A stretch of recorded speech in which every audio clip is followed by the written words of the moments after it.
Hello there, and welcome to The High Ground, a Doof bonus content show where we are bringing life back into the Jurassic Park franchise.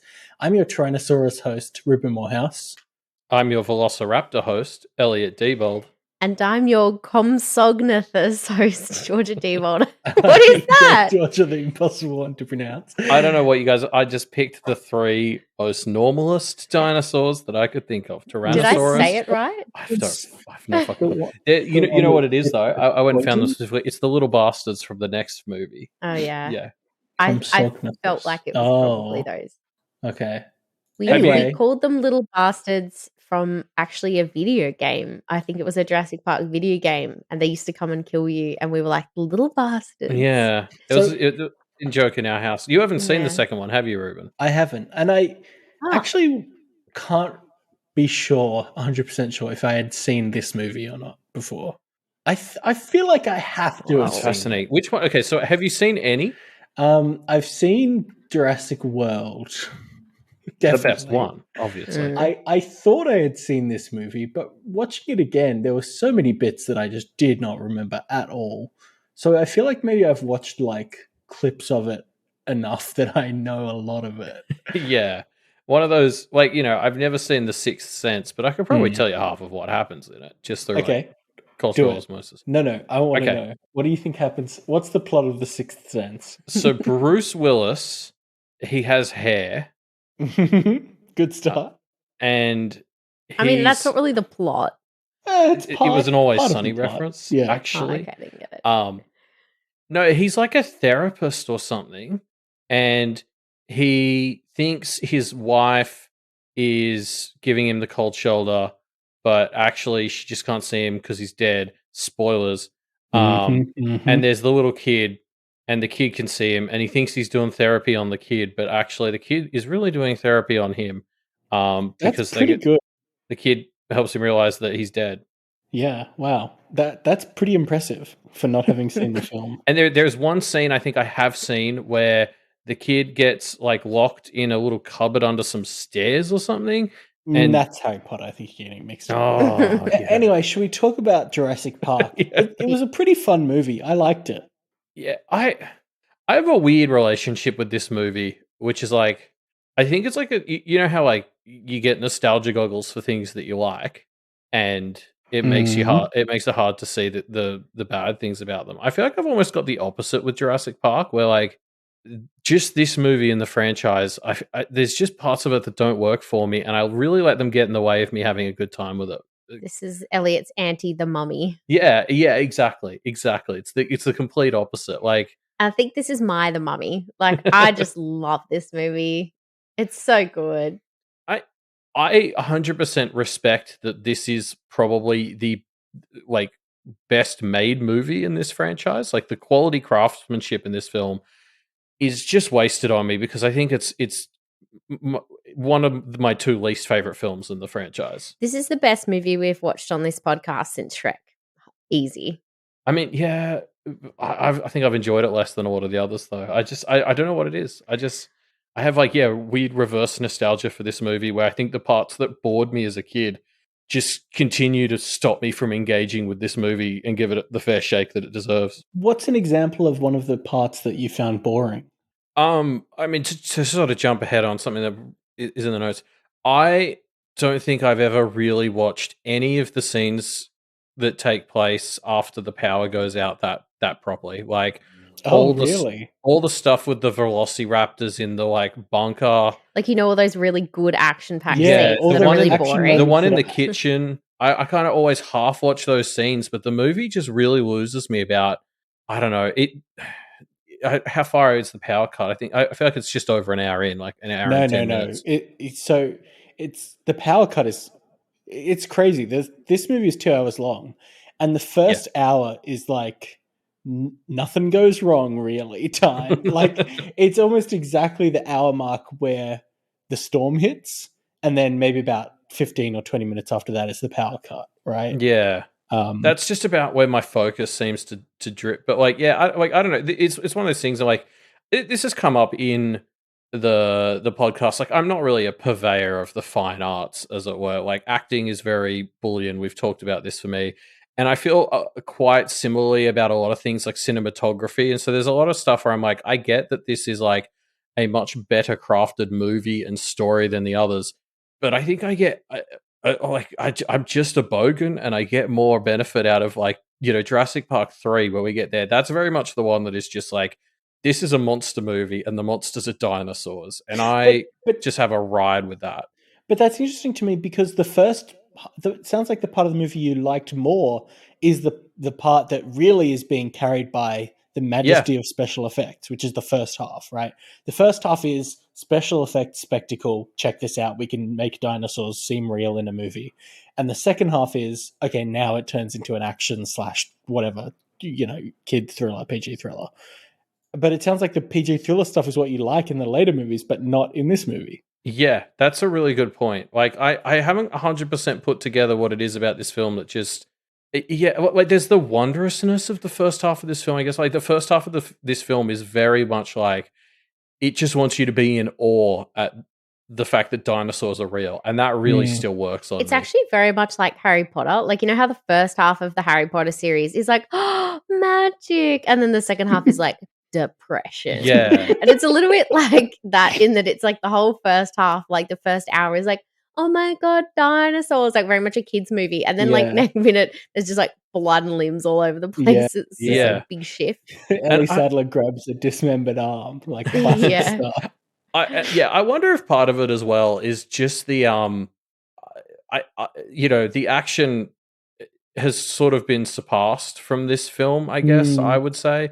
I would argue, maybe again I have simplistic tastes, but like the one thing you cannot say about the later films is that they don't have good like action.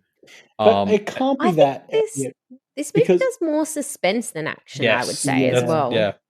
But like the scenes, like, let me just make one comparison.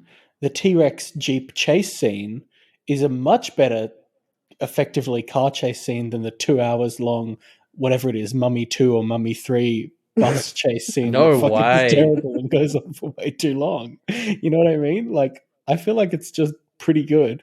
I think, like, compared to, say, The Mummy, I think, this is a lot more like the scariness is in the tension. And like I was saying to Elliot, I actually watched this about a year ago with two of my friends who hadn't seen it before. And they were both like, they were sort of like jumping and being like, oh my God, and like getting kind of scared. And I've been watching this since like I was a kid. And so I'd kind of forgotten that it's actually a pretty scary movie, and that like the tension is done really well. Like there's a lot of like slow builds, like the way they mix like a sort of slow build with like a little bit of it, not a jump scare, but like I don't know, that it's just like paced really well. Yeah, maybe that's it. Like for whatever reason, a mixture of me being a simpleton and the fact that I've seen this movie 100 times, just like the tension never grabs me. Like that last quarter of the film, I'm really just like checking my phone, and I think they get me over invested in all of the like non-action stuff. I don't know. I'm not 100% sure on what it is, but there's just something about this movie that I just don't connect with. I don't really think it's action. I think it's more almost like horror. Yeah. Personally. And you don't really like horror movies. Maybe it's that's because they're too scary. That's not the problem with this one. Like number 5 of Jurassic Park, and I'm sorry we're going to keep having these conversations, Reuben, because I know you haven't really seen them, but the 5th movie is the other one that I'd say is the most just straight up horror. And I quite like that one. Maybe it's the fact that the first half of this movie is really just kind of 3 scientists making remarks about how poorly managed this park is, right? Especially Jeff Goldblum, who is great. And then he kind of really takes a back seat in the second half of the movie. I suppose after after shit starts going wrong and he gets knocked out by a T-Rex. Yeah. Yeah, honestly, it could just be like the gear shift. I think I find the first half of this movie, which is setting up the more political stuff, kind of more thrilling, and then when it just devolves into like some Velociraptor action that I think the other movies do even cooler. I don't know, just I don't know. Maybe I'll be able to put it into better words when we start watching the later ones, and I Mm. realize why I like them. Or maybe I Yeah. won't. Maybe I'm going to watch 3 again because I haven't watched it for a couple of years and be like, oh, this sucks too now. I'm just going to be old and grumpy and grinchy about all movies. Should we get into the plot of Jurassic Park? Let's do it. Yeah. So it opens with a worker being killed by a velociraptor, and that really sets the tone of this is a badly managed, dangerous park. And then we kind of get a series of scenes that introduce our dramatis personae. Dig site scene. We meet Jeff Goldblum on the plane. We get a scene of, the amber mine, like a few kind of bits and pieces that start to set up what's going on here. Yeah, I just to go back to that original scene with the velociraptor that kills the guy, I just want to call I love how epic that scene feels. Like there are like 50 people, they've got a lot of extras, and they're all hustling about. Like this is a really tense work site where there's like 30 people all moving like their lives depend on it, because we find out they kind of do.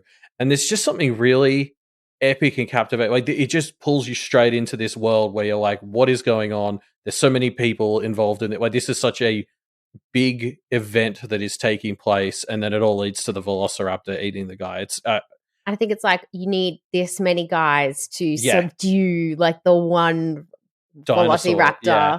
It's such a great stake setting. It's a great introduction to the world. It sets huge stakes. Like shows how much money's involved. Like I really love this as an opening scene. I think also interestingly, like we've already talked about how the start of the movie is quite like, character and plot based. But the opening scene is very much like, this is a scary movie. Yeah, and I think you need to do that. Like, I think from a film creation perspective, it kind of makes sense. It's like if you are going to have the back half of your film be like action and horror, you probably need to put some of that at the start so you don't trick people. And I love the shooter, and that zooms up on his mouth. Shooter! I don't know why it's so good. The mouth shot is such a strange choice, but I love it. But it really, it's super tense. You're like, oh my God, shoot her. He's dying. Yeah. And the, Robert or whatever his name is, like trying desperately to grab the guy and like save him. It's so dramatic. I love it. And then I love the juxtaposition of suddenly then you're staring at this lawyer awkwardly standing on a raft in Costa Rica that's like looking incredibly out of place. It's a great shot because it starts with this awkward crotch shot being reflected in the water. Yeah. So you just look at this guy standing awkwardly, and we get like 2 shots of his crotch. Bent. Yeah.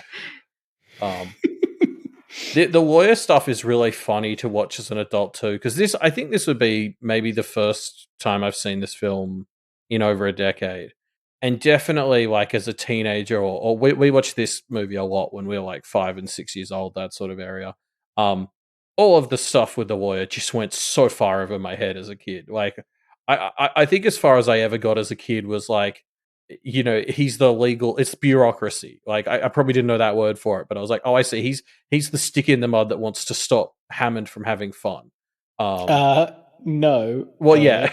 Until he's the hero of the movie. I mean, no, until he gets a bit too greedy and motivated by money. But it's he is 100% in the right by trying to get. Like I was saying to Elliot at the time, like when we were watching that, like I didn't understand any of the lawyer stuff when I was a kid, but I like vividly remember that start scene and just thinking like, that suit guy does not belong here at this Costa Rica place. Like. He is not. He is very uncomfortable. It is really funny to think about how much better I understand all of the insurance investor plotline now compared to when I was 12 years old and didn't really know what those words meant.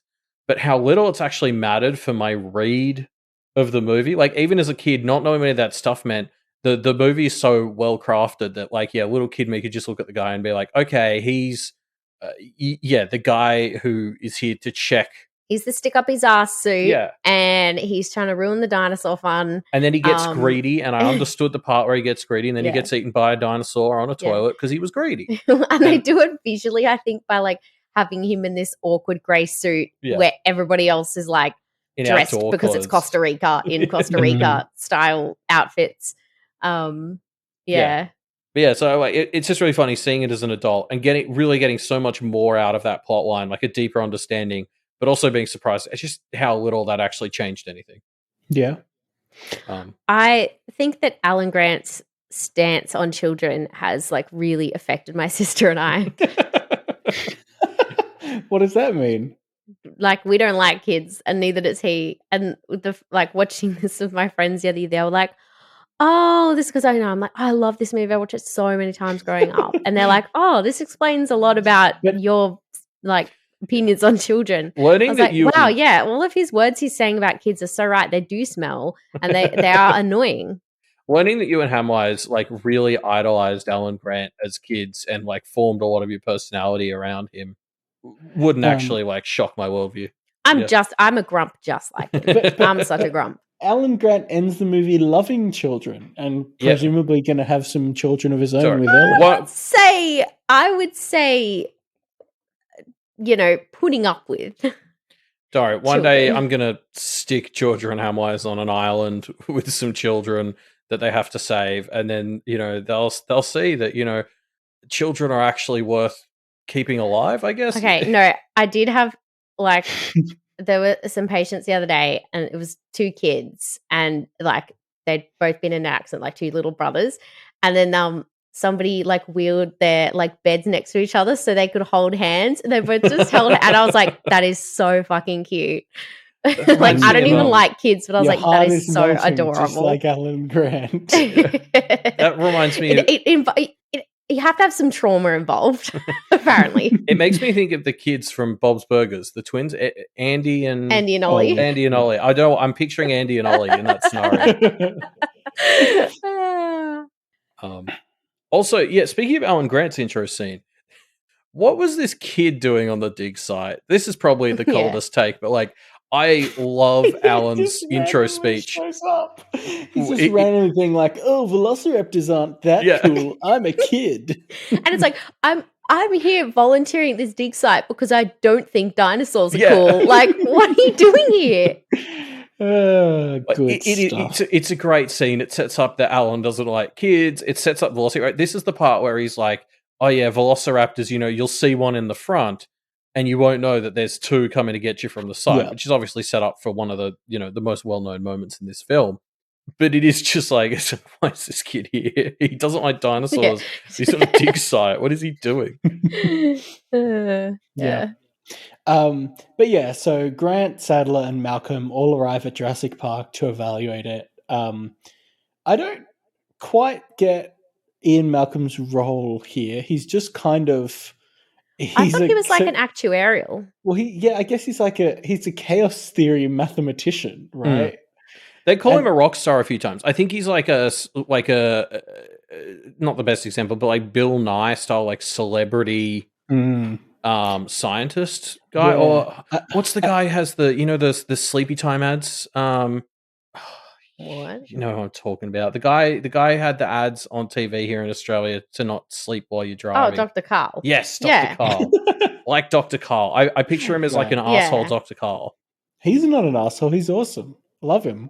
Well, yeah, but like Ian Malcolm, he's very fun to watch on screen, but like you wouldn't want to be friends with him. He's incredibly annoying. Like, he would be so annoying. That scene where John Hammond is just like, it just zooms up on his face while he's watching Malcolm on the camera, then he just goes, "I really hate that man." And you're like, that is what you would be like if you actually knew him in real life. I love that scene.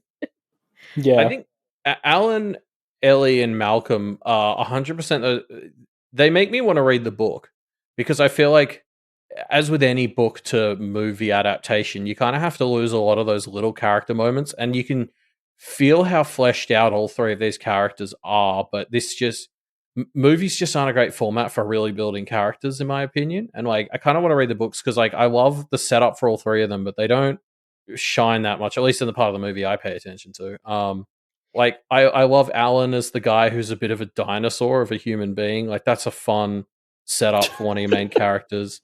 And like, Malcolm is, like, he is a chaotic force. Like, you know, he comes in as like the chaos scientist, and he's just a fucking chaotic force. I love that. And then Elliot what's Ellie's thing? Am I sexist, or is the movie sexist? She's the botanist. Yeah, so but she's like, not just Grant's And so she's partner. boring like a tree. I don't know. Yeah. Wait, I don't like. I could see how Grant and Malcolm fit thematically into what the book is talking about, whereas Ellie just seems to be like she encourages Alan to appreciate kids more. Like, I don't know that she necessarily has the same level of character, but Yeah. I don't know if that's the movie being sexist or me just not noticing it because I'm sexist. But anyway, I should read the book and maybe it'll be easier to figure it out. Yeah. I really like how they use like all three of the characters, even Ellie, to kind of have dialogue that I do like, even though it's a little heavy handed, just how they're always sort of harping on about like, science, like ethics within science. Like, there's that line Yeah. Malcolm says, like, your scientists were so preoccupied with whether they could, they never thought about whether they should, which is not like an especially groundbreaking idea, but I think it's done, it's just not heavy handed enough that it's sort of interesting and satisfying to watch. And like they bring it up lots of different times, but in different ways, and like, yeah, talk about it in different scenarios that sort of do make you think a little bit about like, making dinosaurs is super cool, but like Malcolm raises a really good point. Like, is that a good idea? Like, nobody has actually sat down and thought about, what the consequences of this thing are, or is rather. And yeah, I think they do a pretty good job of doing that through dialogue as well in a way that is believable. Sure, Like without patients like monologuing awkwardly. I can't wait to watch the last movie with you. Please keep that monologue in mind when we sit down in 6 months to watch the last movie. I'll re-listen to this recording. Yeah. I just I agree. Like, because there's a lot. I think this movie, especially maybe partially for when it came out, it feels a lot of need to explain pretty much all the science. And so I actually really like Malcolm's like bit where he demos like the chaos theory, theory on Ellie's hand. First of all, great writing because he uses it as an excuse to like touch her hand a bunch and he's just like clearly schmoozing her, which is very much in character for him. But like that also just is a very quick, simple, handy way to show off like chaos theory. Well, and the same with the Dino DNA thing. Yeah, DNA Clippy, I call him. It's actually a really well put together animation, and it's actually a really good, even though I know it's not real science, right? Like it's like fake, science, but like it's still, they do a really good job of really like clearly and concisely explaining the general idea of this like science principle that I remember as a kid having no trouble following. Yeah. Like I sort of could gather what DNA was. Like even as a kid, you kind of know what DNA is. And then they're like, oh yeah, it's in the mozzies. And then they take it out in the mozzies and then they put it with the frog and then you got the dinosaur. Yeah. And it's like they just explain it in a really easy they to explain absorb like way. on 5 very well. Yeah, like you think whoever made that should do actual science cartoons for children because like they're really good at that. I think it's also interesting because I definitely noticed that too. And I was thinking it feels like a bit of a artifact of its time that the movie actually felt the need to sit down and explain to you what DNA is, because I feel like in 2022 a movie wouldn't have to do that, but part of me also thinks it might have Jurassic Park to thank for that. Yeah, I was wondering the same thing actually. I was like, is DNA partly so well identified because this movie was so big? And make superhero movies that like have mutated DNA, like the X-Men, are probably another pop culture thing that like you could owe the general understanding of basic DNA structure to.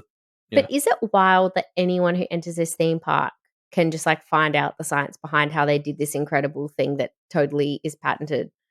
I don't think so, because I think it's not detailed enough, right? Yeah, like it's not like I could go, oh yeah, I'll do that. Yeah, like, they intentionally don't touch on like they'd need like CRISPR or something to be spliced in that DNA. They like how they fertilize the eggs and all that. Like you need Dennis to. No, what's his name? Yeah, it's Dennis. Dennis Nedry. Yeah, it is Dennis. Yeah, Dennis to steal you some embryos Yeah. to actually replicate it. Yeah. It's kind of like there's big broad strokes of something like Google's search algorithm where they're like they're very public about sort of how it works, and then you just keep the secret source part secret. Yeah, that's true. It's like everyone knows Coke has sugar in it, but they've got the secret part of their recipe. It used to be cocaine, but I think they took it out. That's the conspiracy. Allegedly. Yeah. I think that the other sort of like thing that this movie, like maybe a little bit more subtly, but not that subtly, focuses on a lot is the whole like life finds a way thing, and it's just like there's so much symbolism for it. It's less said, but there's like really like obvious like sort of, you know, symbolism for it. So there's like at the start where they're coming in on a helicopter and Alan's got two like, you know, two parts of the seatbelt that it's don't. the two female parts. Yeah, the two female. Yeah, that's the one. Females, what I was looking for. And so he ends up tying them up, and it's like, oh, life finds a way.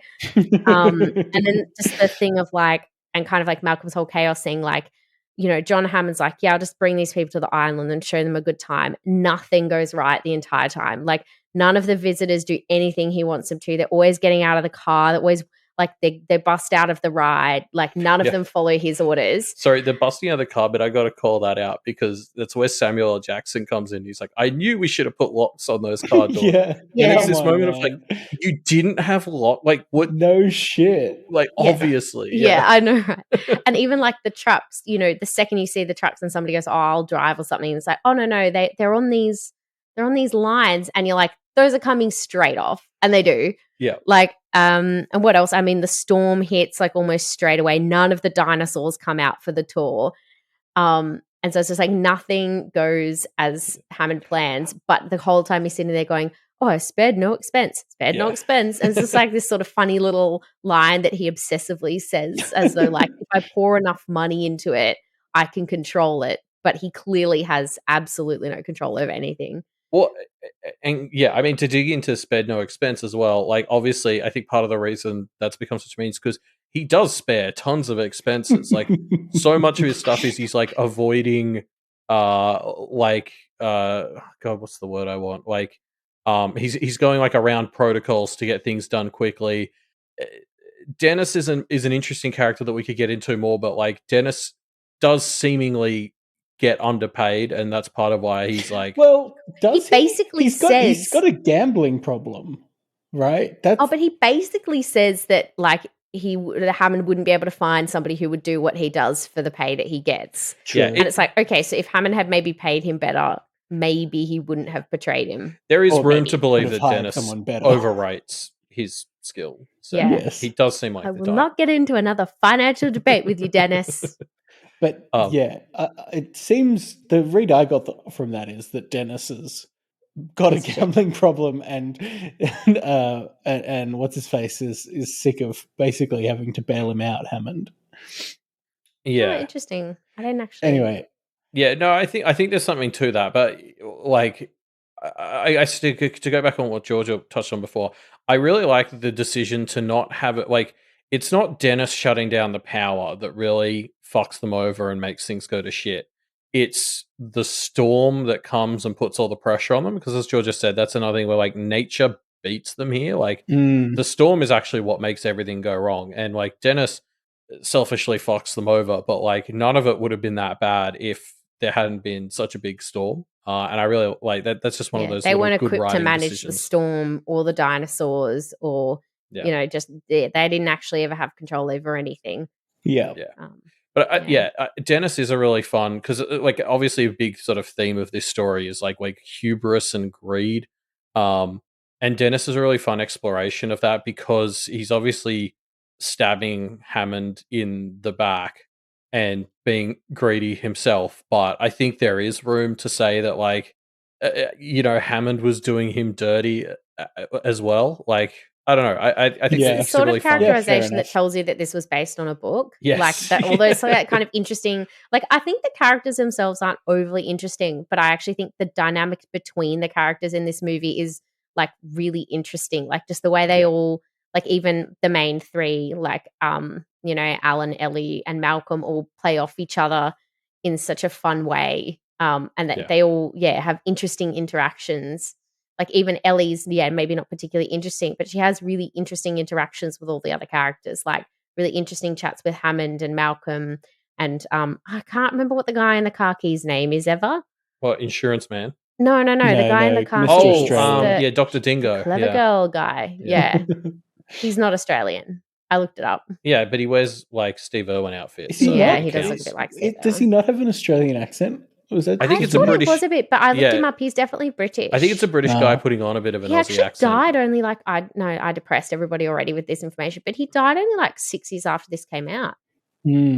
Wow.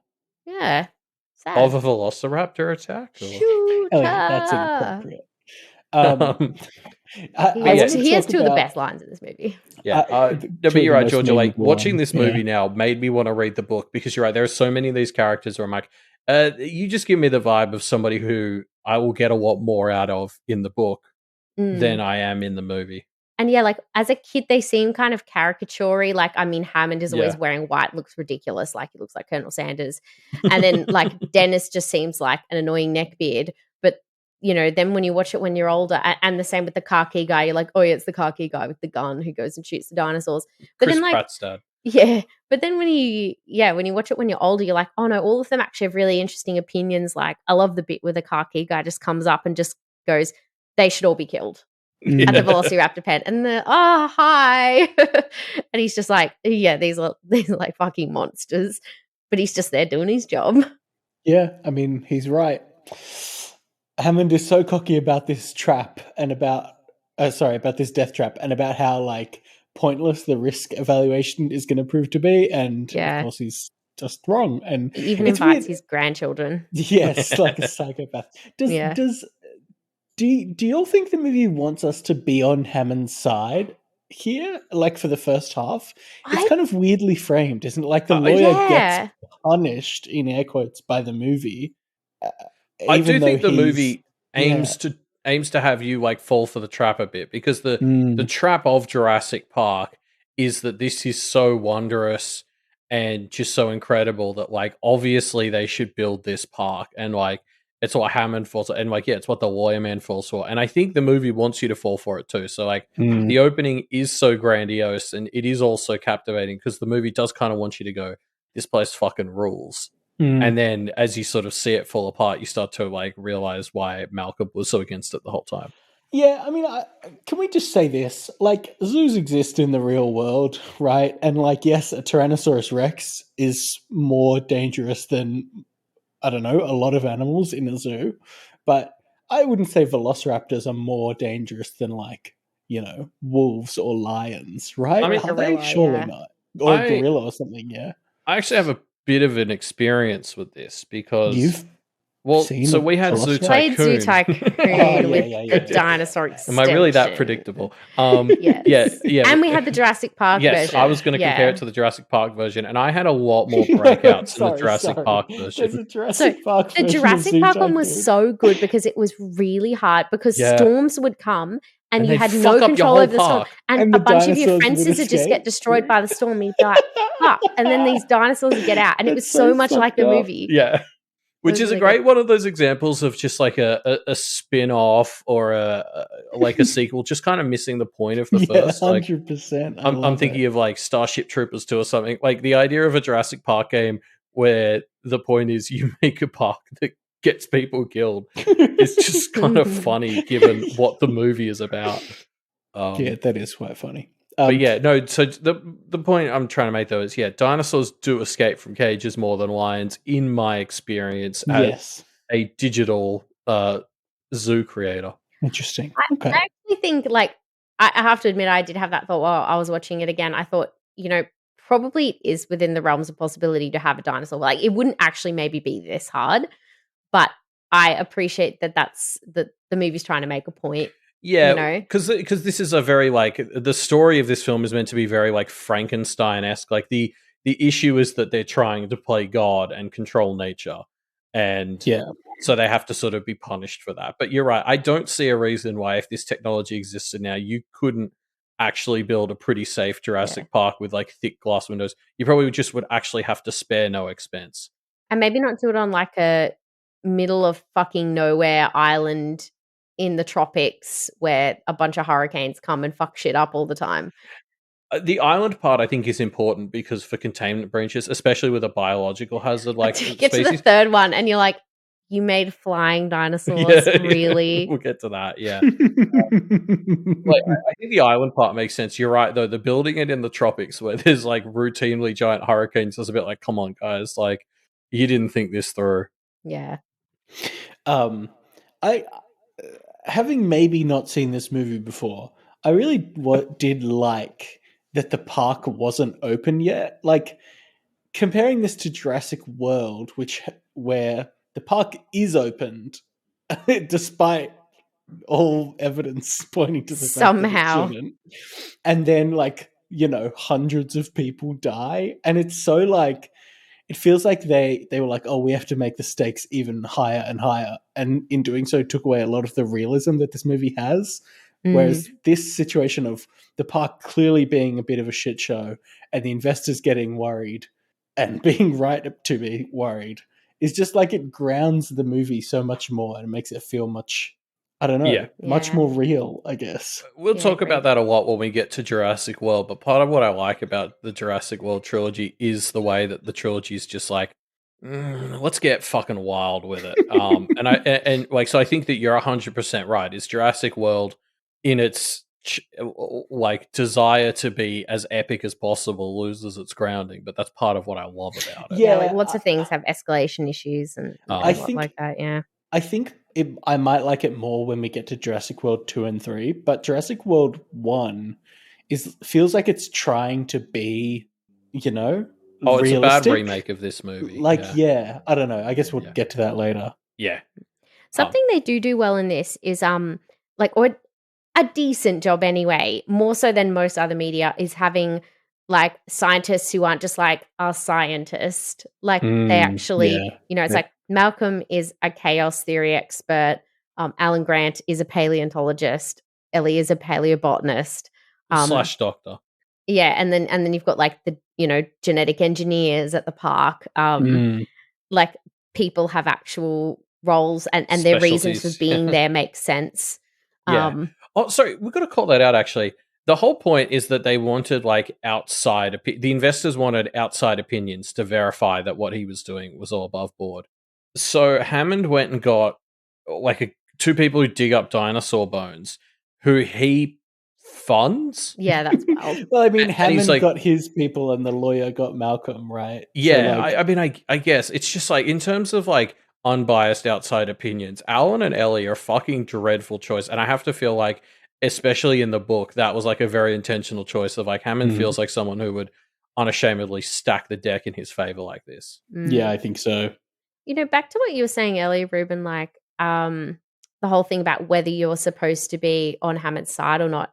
There was like such a good point because I think at the start, like that scene where you first see the dinosaurs is so well done. Like even watching it the other night, I've seen it a million times. Yeah. I was like so caught up in it. I was like, oh my God. It holds up pretty well, doesn't it? Yeah, and you're just like, the CGI is not even great, but there's just like something about the way they act. And the awe. Yeah, and the acting, like you're just like, oh my God, like they look like two people who are obsessed with dinosaurs seeing a dinosaur for the first time. Like it's so, and it really captures you. And then, they're like, how did you do this? And Hammond's like, I'll show you. And you're like, oh my God. And then you see all the science. And it's so cool. And then you're super on board. You're like, oh, it's so fucking cool. I'd go to Jurassic Park. But then they go to that particular scene where Hammond's treating them all to a fancy meal, which, by the way, none of them eat because none of them ever do what he wants them to. And like immediately all of the main characters actually question it. Like Malcolm obviously first is like, well, actually, you've got no idea. And you kind of think, oh, come on, Malcolm. And then Ellie and Alan are both like, yeah, I actually have to agree. Like, we don't really know how this is going to pan out. Like, this is really risky. And Hammond's like, what the hell? And you sit there and you think, like, oh, maybe this isn't like it was really interesting because I feel like you are totally on Hammond's side until they randomly, like kind of out of the blue, have the two main characters who seem just as caught up as you were, go, yeah, maybe this isn't such a good idea. It's like sort of really interesting choice. And also simultaneously, this is the scene where the lawyer is doing a full 180 and he's like, we can charge whatever we want. Like he fully, very unsubtly leans into the like greed hubris aspect of this movie. What a great I love scene the bit where he goes, that scene is. I love when Hammond goes, no, we're not going to make it really expensive. I want everybody to come here. And he goes, yeah, sure, we'll have a coupon day. And like laughs and nobody else laughs. Everybody's like disgusted. So something that I found funny when they're learning about the park is they watch this animation of Mr. Healy, the double helix animation. That old DNA. Yeah, and there's like this kind of comedy bit with Hammond and his clones, and the whole time, for like 60 seconds, it's just kind of this shitty comedy that you would see in a park like this, and yet Grant and Malcolm and stuff, they're watching it like rapt, and then it does get into some of the science, so I get that. But for the first 60 seconds, why do they care about this? Aren't they trying to figure out what's going on? I mean, I guess they were told that this video would tell them.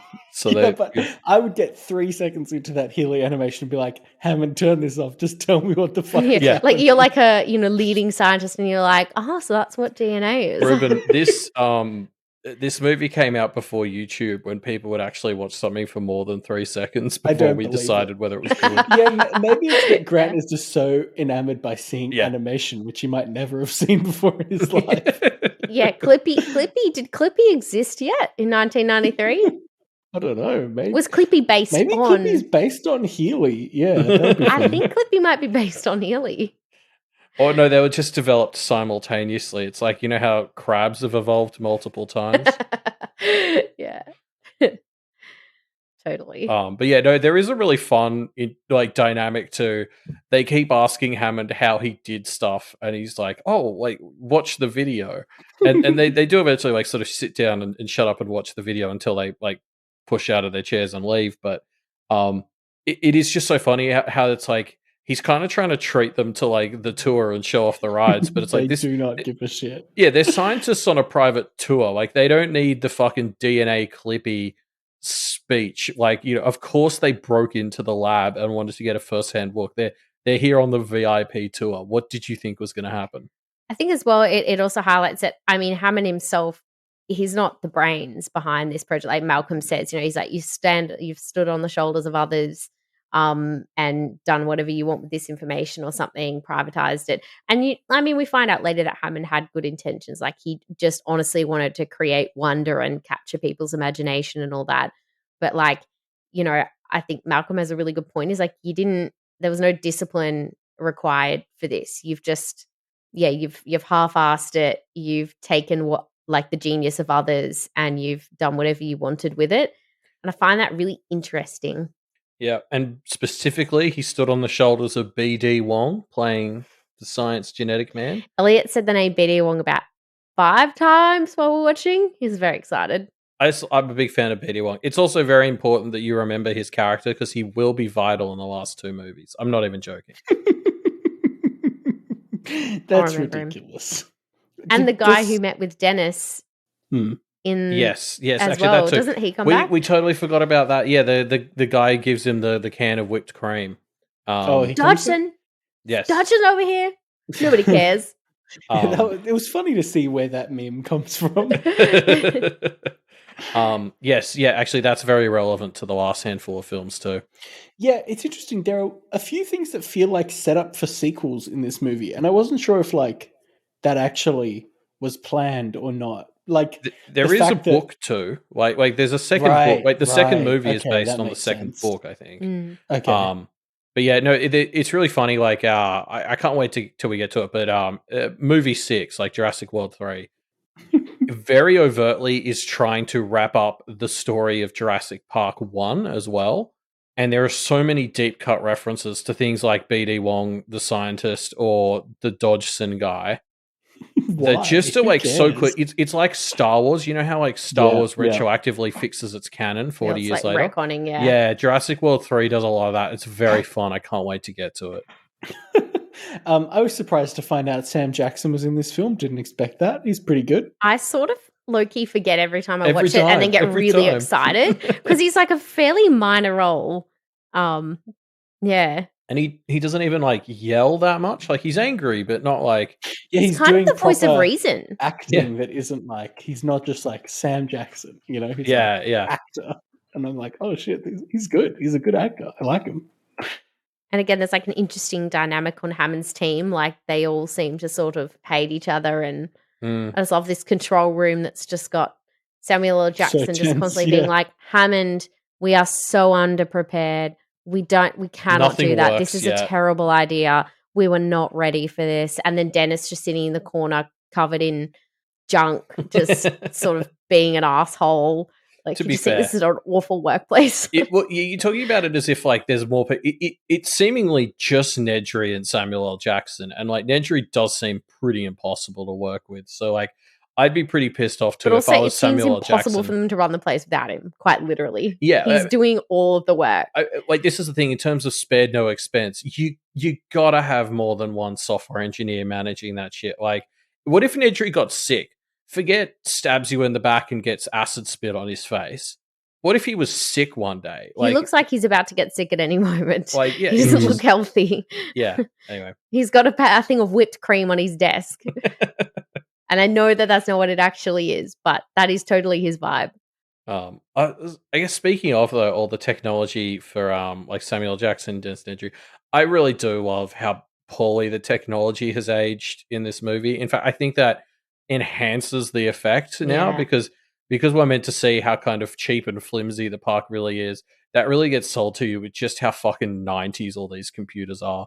And that really culminates in, oh, I know this. It's a Unix system, which is obviously a famous line. But like, there's something kind of endearing about just how shit tier all the technology seems now. I love how one of the shortcuts that Hammond has taken is the fact that he's gotten Dennis to just automate the whole park, and you're like, yeah, that's a terrible idea. Yep. Imagine automating things. Yeah, like the driverless cars they have, I'm like, there's no way this is better. There's just no way. Actually, wait, what are the little data technology things? Dennis has like 3 monitors on his desk, but he also has 3 keyboards and mice because it's not like you couldn't do 3 monitors Can't back then. multi-monitor. No. So it's just one monitor 3 per full keyboard. computers. Yeah, that's good stuff. I hadn't noticed that. So yeah, the scientists, decide to go off schedule and just kind of explore. And we're still about halfway through the point, and there's still really no major complications, which when I was watching, I found so interesting. Like, it is just them hanging around and enjoying Dino Park for a while. Yeah, It's a long setup. The first 2/3 of the movie is really just like, hey, come check out this cool dinosaur park, and it's the part I like the most. There's also some more good setup for late in the movie where the first dinosaur that's a no-show is Dilophosaurus, which is obviously the one that eats Nedry later. I just again, another one of those little really clever story moments where they tell you what Dilophosaurus is and then it doesn't show up, and it's like, oh, this sucks for me as the viewer that I didn't get to see this dinosaur in action, and then you do, and it's so satisfying. The dinosaur turns up when Hammond doesn't want it to. Yeah, exactly. But yeah, it's true because they tell you a bit about it, like, oh, this dinosaur shoots poison and acid out of same its as what they do eyes. with the Velociraptors at the start of the movie. Like, there's great like foreshadowing or just setup in this movie. The setup for the Velociraptors is so good. Like, I'd forgotten how much. I mean, obviously there's the bit where Alan Grant talks about it, but then they also come to Car Key Guy. It has that huge spiel when they're at the pen, just being like, oh, that one, there's She's a dominatrix clever. one, and she's Don't think that's the term. and like, oh, he's like, oh, the big one, she's so smart, she like ate 5 of her little mates and all this thing, and you just think, oh shit, like, you really do just think that sounds terrifying. Especially, and again, this is another one of those things, everyone knows what Velociraptors are now, but that's thanks to Jurassic Park. So they had to put that work in, because I think before this movie, I reckon it'd be fair to say that 99% of people had not heard of Velociraptors. They were a pretty niche dinosaur. Tyrannosaurus was the one, and it still is.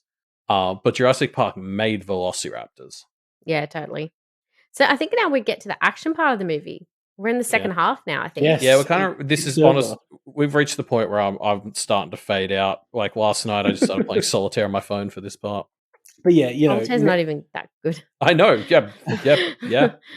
Nedry starts his plot just kind of disabling everything, except he doesn't disable the Velociraptor cages. He's not a monster. He just kind of disables enough to fuck with them, I guess.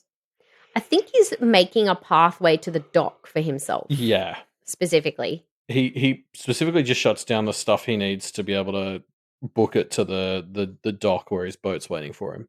It just so happens to be partially the Tyrannosaurus enclosure and a bunch of other risky shit.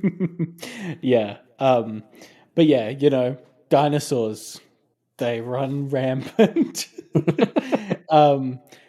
This was the part where there was a bit where I was kind of fading as well, and I started thinking about a fan fiction about the parents of these kids, one of them being Hammond's child and one of them just being the spouse that has to put up with a child who clearly has a bad relationship with their parent. And, the dad just keeps coming in and buying stuff for the kids. And then he brings them to this park and just imagining the conversations that these parents have to have about their grandfather of their kids. Just thought that'd be a really funny I love the scene with the first T-Rex. I think it takes you finally dinosaur action, and the bit where it just starts with the electric wire parts of the fence just popping as the T-Rex, but they don't show you the T-Rex yet. They just have the fence popping, and so it's obviously making its way out. And the water kind of stomping. Yeah, which that was invented by Jurassic Park, right? I think so. It was. I looked it up. Because they used it in Godzilla a few years later, right? Mm. Yeah. Yeah, it's this film has a lot of restraint. It works really well. Yeah. And I think that where the kids are stuck in the car is truly terrifying. Where the perspex, where the T-Rex comes at the top and they've got the perspex and it's slipping, and then they're desperately getting it back up just in time before the teeth get them, and then when the car gets flipped over and they're sinking in the mud, and both the kids are full terrified screaming. The acting's pretty good. And you look at it and you think, oh my God, they're just little kids. Yeah. And then Alan and Malcolm are both pretty heroic as well. Malcolm maybe doesn't execute it quite as well because you have to remember that Alan's the hero. But both of them are pretty heroic saving the kids. Lucky they came. I would have left them. Yeah, you would have been the lawyer. You would have been eating on the toilet. Yeah, but I guess to touch on the kids, Reuben, because that's the whole point. These kids are here because the parents are getting divorced. I missed that. But I understand it. You have to remember for the later movie. Is that what you're about to say? No, I don't think these kids come up again in the later movies. I could be wrong, but no, I quite like that because it's a throwaway line at the start of the movie. It's the opening of the insurance man's plot is Hammond can't be here. His daughter's getting a divorce. And then the kids are introduced. And to touch on your fanfic idea, Reuben, I think it's so funny that it's to get them away from their parents being divorced, they're going to the much less traumatic experience of Jurassic Park. Yeah, no, it's very silly. I thought it was very funny. I'm sure the kids are in one of I think they're in the second film or something. No, I don't think so. Anyway, I think just for a second. Oh, maybe. I feel I have this really vague memory of that. Anyway, we'll see. We'll find out. But yeah, I think as well, I mean, they're the target demographic as well. Hammond, I think, says that. And it's and it's for the movie as really fucking traumatic for them. This first scene that they both nearly die and they look so terrified. And then the action just continues with them, when they're both of the scenes with the trucks coming down are very well done. That is, and it's such a unique. I don't think I've seen that in anything else or seen it since. Where they're climbing down the wall with Lex on his back, and they're trying to grab the other rope to while the truck no, is. That's in mountain climbing movies all the time. Yeah, maybe. The one I think that really is unique and great is the one where they're trying to climb down through the tree branches as the car's slowly hitting each one. That's so funny. The idea that you have to horribly climb down a tree because you're about to get crushed. That's fun. And how they started off with, Tim being I can't do it. I can't climb down. It's impossible. And then the truck's and they look up and it just go, Tim. And he's whoop. That kid gets fucking electrocuted or electric shocked, nearly electrocuted. I'm surprised that kid is not dead. No, he fully dies, doesn't he? He goes unconscious. He's not breathing. He's dead, yeah. Fuck, man. Makes Alan's joke about the whole thing a few minutes earlier feel very in very poor taste. Yeah, it's so true. I love as well. I'm gonna jump. Okay, 1, 2. Yeah, it's so good. Yeah. I mean, of course, you don't expect the kid to actually get electric shocked, but he does, and he goes flying like you've just kicked a fucking gremlin. It's awesome. The suspense in that scene as well. That was so well done. With because you're oh yes, they're getting the park back online for Ellie's subplot, and then how they put it together with that one where you're going, oh yay, oh no, oh yay, oh no, she's turning on all the fences, and you're just oh no. So funny. It's really well done. I thought that bit. Yeah. Alan Grant's a fucking good tank, stuff. Yeah.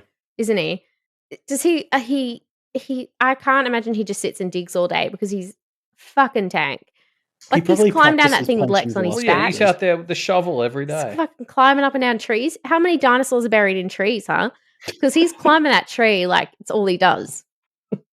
I think most dinosaurs are actually buried in trees. That's a common Yeah. misconception. Like pterosaurs. Well, because they do start in the ground. I'll give you that. But You then the think trees dinosaurs grow and Dinosaurs push them grow in up. trees? Yeah, that makes sense. That Yeah. tracks. Like when the tree Okay. comes out of the ground, it pushes all the dinosaur bones up. Oh, I see.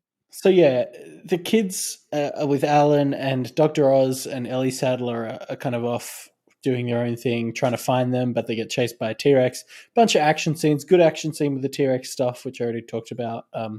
The granddaughter is freaking out, rightfully so, very traumatized, and then kind of gets past it a little bit later, but it's pretty funny. Yeah. The effects for most of this film hold up exceptionally well. Like, Yeah. I think the only time I really noticed the age of this movie is the first one where they see the like brachiosaurs. Yes, I agree. And that was probably the worst looking one, but a Yeah, lot the of them look lighting's very just a good. bit bad. But like, I remember there were like documentaries about how much they used animatronics, or as this movie calls them, autoerotica. Like in the making of this film, and like the film, even now, 25 years later, feels like a great testament to why that was worth the money. Yeah. I guess we talked about this a lot in things like Pirates of the Caribbean, where we noticed the CGI deteriorate as it went less from a blend of CGI and props to just CGI. But this is when CGI was still used very sparingly, and it's mostly autoerotica, and it works. Yeah. Yeah, I would agree. Like, you don't find yourself getting pulled out of the film because you think, oh, that looks ridiculous. Like, Yeah. most of it holds up well enough, for sure. Like, Yeah, no, I I think it remember holds this up really this movie well. like revolutionized special effects, both CGI and practical. Yeah. And there's been like documentary, and you can see why. Like the fact that it still looks this good so many years later. Yeah, is the pretty impressive. T-Rex in particular, it just Yeah. looks excellent every single Mm. time. The And the Velociraptors Velociraptors. also look great. There's some parts of the Velociraptors where they look a little bit too like puppets, I guess is what I would say. Like when they kind of jump up onto the, you know how when you see a puppet jump, like when you see a Muppet jump and you're like, oh, this doesn't quite look right because the legs aren't quite holding the weight of the body. There's a few moments like that for the Velociraptors. I think I know when what they you mean, jump but on I'm the not puppet. sure I appreciated it with the Velociraptors in this film.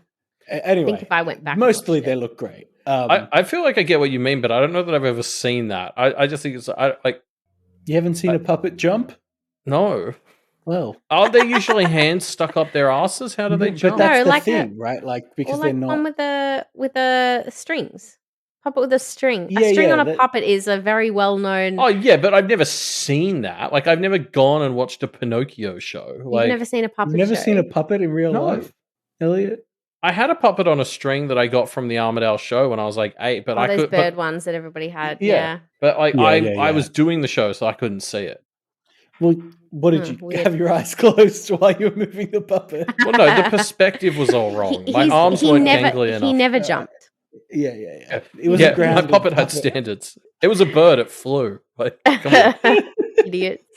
Anyway, so yeah. Wait, where are you guys seeing? No, hold on. I'm still on this. Where are you guys seeing puppet shows? I was just thinking, I can't tell you where I've seen a puppet show, but I've 100% Yeah. seen a puppet show.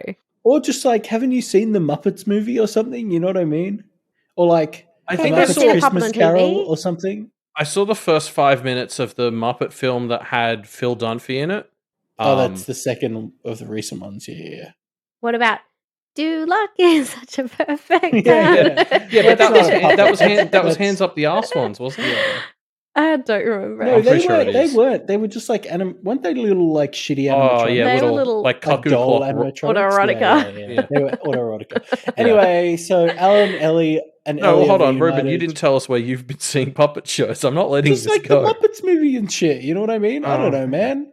Or just like IRL. I just think you guys are I'm giving sure me I've seen shit for puppets not having before. seen a puppet show, but neither of you have given me any concrete Okay, examples except for a here's movie. a concrete example. Because I didn't remember them Fucking- because it was so obvious. How about this one, Elliot? his name is Healthy Harold, and he's a puppet that every Again, Australian child has He's seen. not a puppet, he's real. Is he? I can't remember. Healthy Harold, yet again, is a hand up the ass puppet. All I remember is I got in trouble. Specifically looking, you guys are telling me like string dangly puppets are a thing that you've seen. Where? I got in trouble for punching Healthy Harold.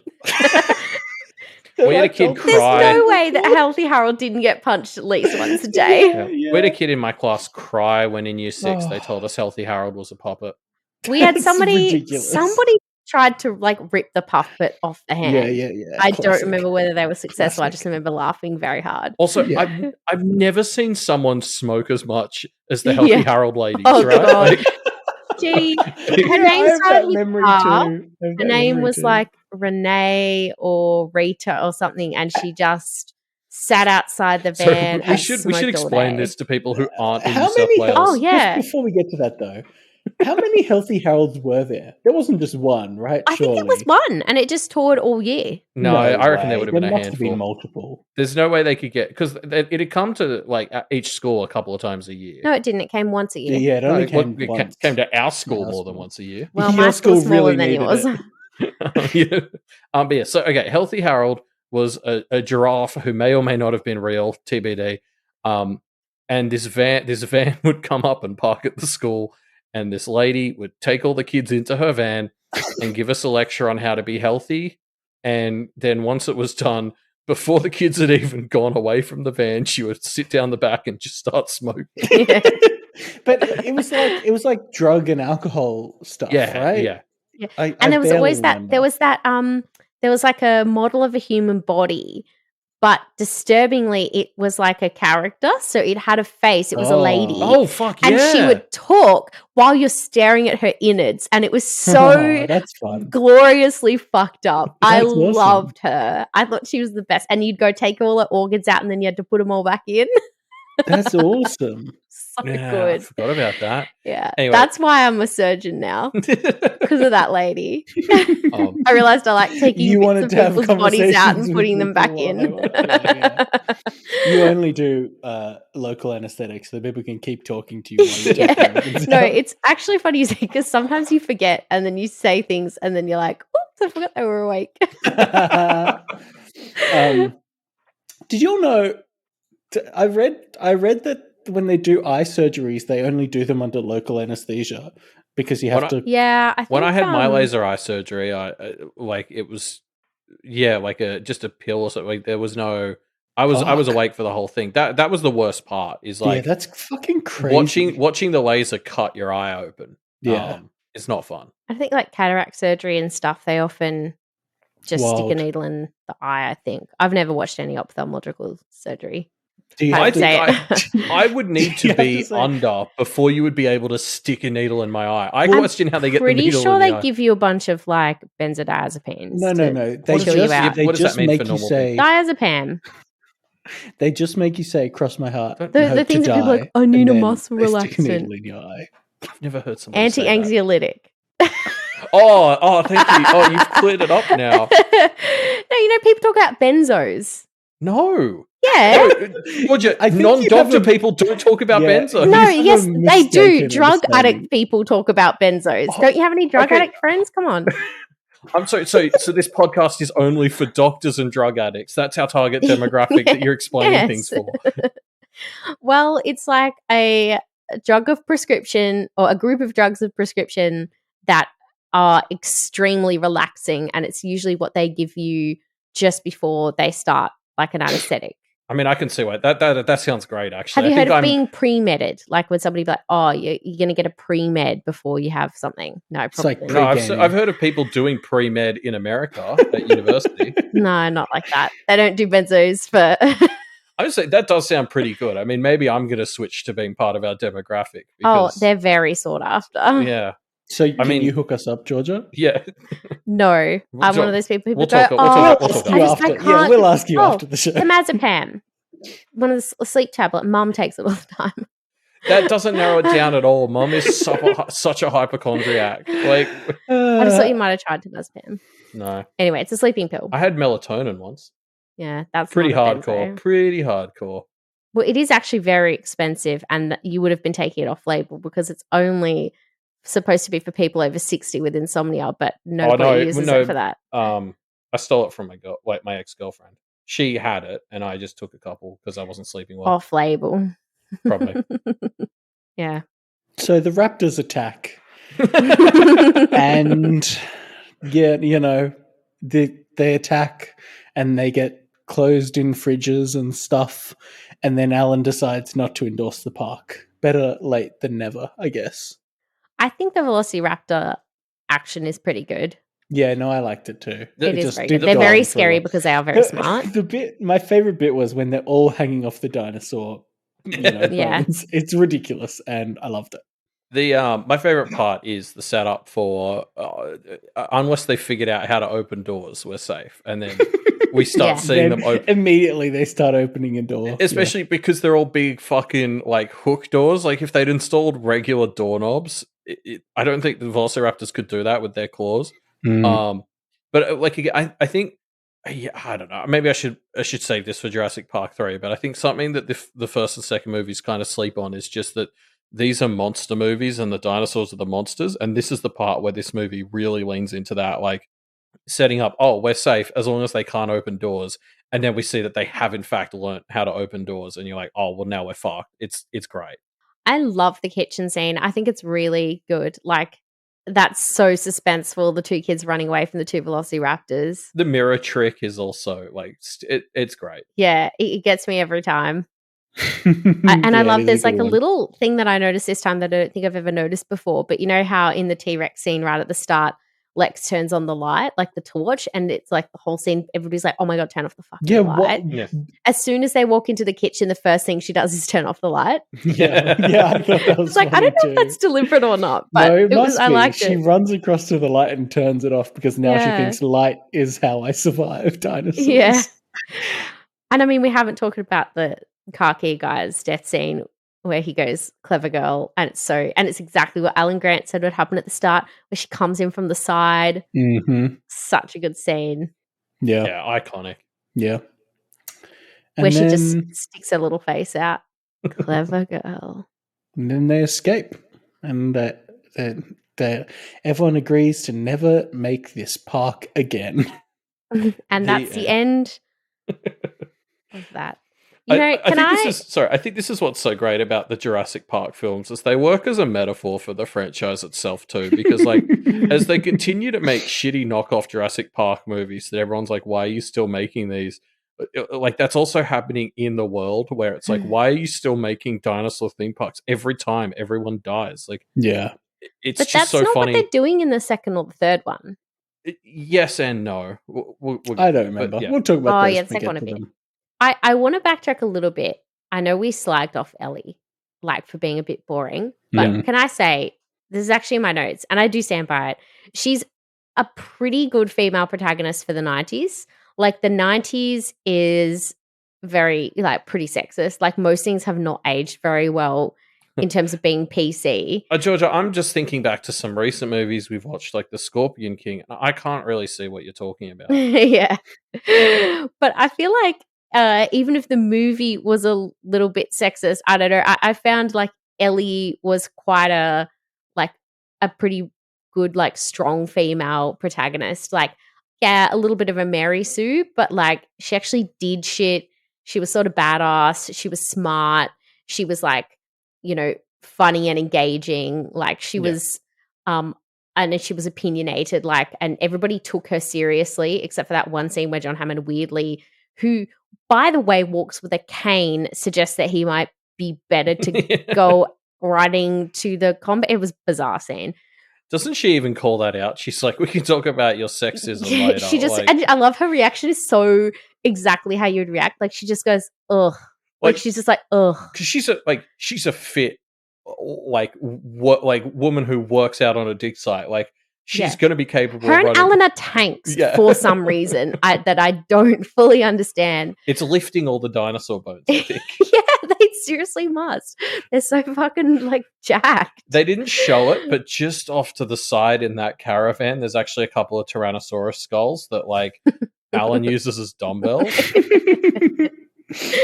But yeah, no, you're right. This is why before I was sort of willing to admit that maybe I was missing something, and it wasn't like the movie/book's fault that I didn't get Ellie, because like she's not nothing. It's just like she doesn't like fit into the kind of thematic character arcy stuff like Alan and Malcolm do. I think if you think about it in the same way that you think about CGI, in that, like, I think for the time she was quite a good, like, she's sort of ahead of her time in terms of being a good female protagonist, which is like her only kind of downside is that she's a little bit of a Mary Sue. Like, she's a little bit boring. George, you can't keep using that term. We're going to get cancelled. Scott hates that word. I sort of hate it too, but I like that. I think it's a good way of encompassing like this something that's kind of hard to explain, which is like, I don't know, like a girl who's just sort of a bit bland and boring and an insert yourself here character. But I do kind of hate the term. I actually do agree with that. I wish there was a better term. Let's brainstorm. We'll come back next month, all prepared with our new words for dissecting media. Yeah, okay, sure. I'm trying to think about, like, I wonder if in the book, like, Ellie was pregnant or something, or if there was a bit more to her, because the liking kids stuff is kind of contextualized by the fact that Ellie and Alan are in a relationship, right? And it seems like it very gently hints towards Ellie's like, I want to have kids at some point. You know, this isn't ever really said, but you kind of get this vibe that she cares slightly more than she should about whether he likes kids or not. You know what I mean? Well, I mean, they strike me as they're a bit older, and they're in a probably what seems like a long-term relationship, and that's maybe kind of a big deal. It's semi-touched on in one of the later films. Yeah, it is actually. Like, speaking of, if you're excited about Samuel L. Jackson turning up in a semi-minor-ish role, wait till you see who rocks up in the next one, and is actually super good. I don't know if Elliot will even remember who I'm talking about. I have no idea who you're talking about. Yeah. It's pretty good. It's like, again, somebody that you're like, whoa, every time you're like, I totally forgot this person was in this film. Yeah. And then you're like, wow, they're really good in it. Because I've definitely seen the Lost World the least out of the original trilogy. Like, we watched number one a bunch, and number 3 was always my favorite. So to set the stage, I don't know if I've talked about this on the podcast. Every day whenever I was sick from school, I would stay at home and I would watch our DVD of The Mummy Returns, and then I would watch Jurassic Park 3. And those were my 3 movies, and I watched them probably like 50 times over 6 years every day when I was sick from school. Jurassic Park 3 has a special place in my heart that it absolutely doesn't deserve, but I'm going to make the case for it in 2 months. I think you'll quite like Lost World. I actually think you'll probably like it better than this one. I remember the gymnastics and thinking that was cool. That's like some tiny random scene. yeah, I like it. So random. But the train scene, or not train, but you know. I actually think this is like reminds me a lot of Sam Raimi's Spider-Man trilogy, in that I think like the first one is the one that is kind of objectively the best, but maybe a little bit more like it's a little bit, you know, the setup slightly bland, and then the third one is like this big spectacle gets weird with that gets a bit weird, and the middle one is like kind of this slightly underappreciated gem that you watch again, and then you're like, oh yeah, actually that one's really good. Yeah. Well, that's my opinion. We'll check it out next month. I'm excited. Yeah, I'm excited to see which famous actor you're talking about. I no spoilers. It's killing me to not say it. Yeah. I want to be surprised by it the same way I was by Sam Jackson. But yeah, so next month we'll be talking about Jurassic Park 2: The Lost World, which I'm sure will be a movie. So thanks everyone. If you're a patron, thank you for supporting this show and helping it to exist. If you're not a patron, you're getting this show 6 months late. Okay, so there's 6 whole months of episodes that you can catch up to for a measly $2 a month. I do think it costs more than that. $5 a month. $10. Keep going. $1 million a month. Almost there. No, we'll have a coupon. This is a terrible way to sell it. Yeah, but like, just to put that 6 months in perspective, you could be hearing Reuben and Georgia, if you're not a patron right now, they're on our patron only feed talking about Jurassic World 3, which if you've seen Jurassic World 3, you understand how much you need to hear that conversation after hearing this one. Yeah. So check it out. I suppose. I was about to ask whether Samuel L. Jackson's in it, but then I remembered he died. Oh, the character, right? Oh yeah, I had the exact same. Oh my god, I'm so sorry that I scared Isn't you. he in Secret Invasion? Which Yeah, is I was about to come say out? that must be really fucking recent because Yeah, I it's saw all CGI. I saw him in a trailer like 2 days ago. They No, took the I CGI mean from his Captain Marvel, but character in the made him film. He's younger. not in Jurassic World 3, I don't think. Anyway. But Georgia, just before he died, a mosquito drank some of his blood, and they mixed it with. Somebody grabbed his arm and took her to the lab. They mixed his DNA with a frog. The series gets weird. Yeah. So then we have female Samuel L. Jackson. But yeah, I'd watch that. I guess Yeah. that's that. So as we always say, bye Hi-hoy, listeners, and Get out of our swamp. And And also, no harm ever came from reading a book. Reuben, you can't keep not doing the last It's 'cause one. I I heard can't. you. It's because you two are in person, and I know We I'm were not going to be able to get it. pretty in sync on that one. Yeah, that was a lot less painful. You two than can some of look the at other each ones. other. That's the thing. And We I'm didn't, just like though. We sitting here. Yeah. We stared intensely at the text. Yeah, Reuben, I can't memorize these 10 words. I need the script. I Anyway, feel like you'd be surprised how little we maybe look at each other while we're recording. This is something I've been finding since COVID. I feel like I'm having to relearn how to like do eye Look contact at when I have people. conversations. Yeah, like just like 2 years of not practicing and just like being able to like stare at a web page while I'm on a Teams call has just meant that like I've noticed more so than normal. I will just start staring off into space in the middle of a conversation. Not because I'm not engaged. I just don't look at people when I'm talking to them anymore. And it's a real problem. You know what that makes me think of is Charlie Cox auditioned for some big role. I can't remember what it was. And it was right after he'd been filming Daredevil for like years. And apparently he sort of missed out because he kept just like not looking at the other actors that he was supposed to be talking to because he'd been pretending to be blind for years. Yeah. That's Elliot. Yeah. In many ways, I'm similar to Charlie Cox, I think. Like I'm basically Charlie Cox. You know, aka now that I Daredevil. think about it. Yeah. Anyway, so that's been fun especially because I'm not a very social person, so I'm still kind of getting back to normal. So like, I've just had someone. I've been in my own office for the last 8 months, and now somebody's sharing an office with me, and she's like she's a very talkative, like extroverted person, and she's the one who's been calling out how I just like start not looking at her in the middle of conversations, and it's been really eye-opening how much I'm just not doing it. That's really eye-opening for me as somebody who's just not suffered that side of COVID because I have just been at work the whole time in a workplace where I interact with a lot of people. Sort of interesting, like, but everybody else is like, can't remember what masks are like, and I'm like, I still have to wear one all day, every day. I'm so sick of them. And when you get a bad one, those ones that don't actually pinch on your nose properly, kills me. I mean, I didn't have to wear a mask that much in the end because Armadale didn't really get COVID until I had my second vax. Like I got very lucky. Essentially every day since like early 2020.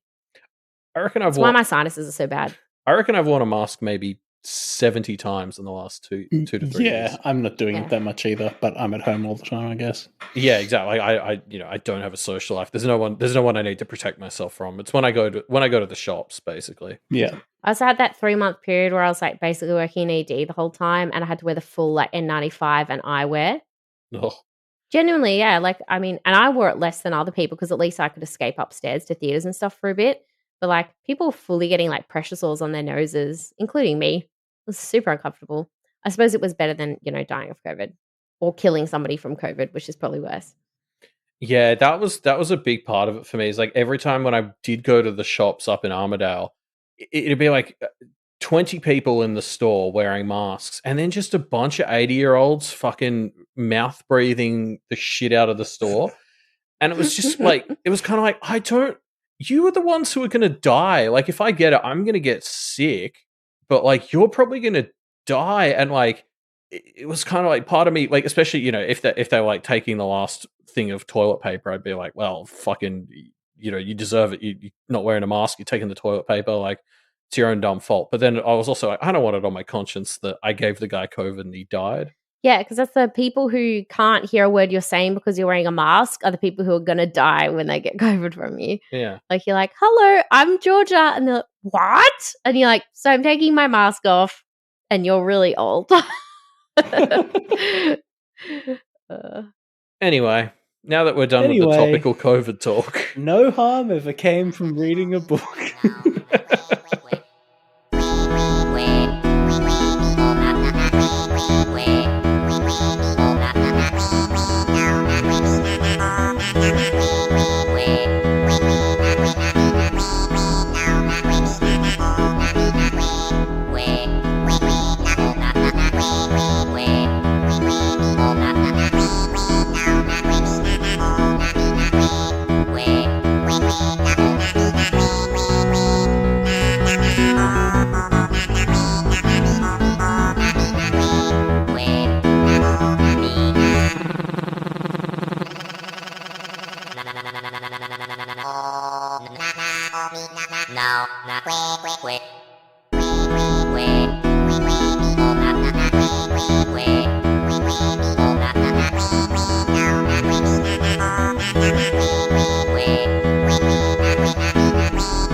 No.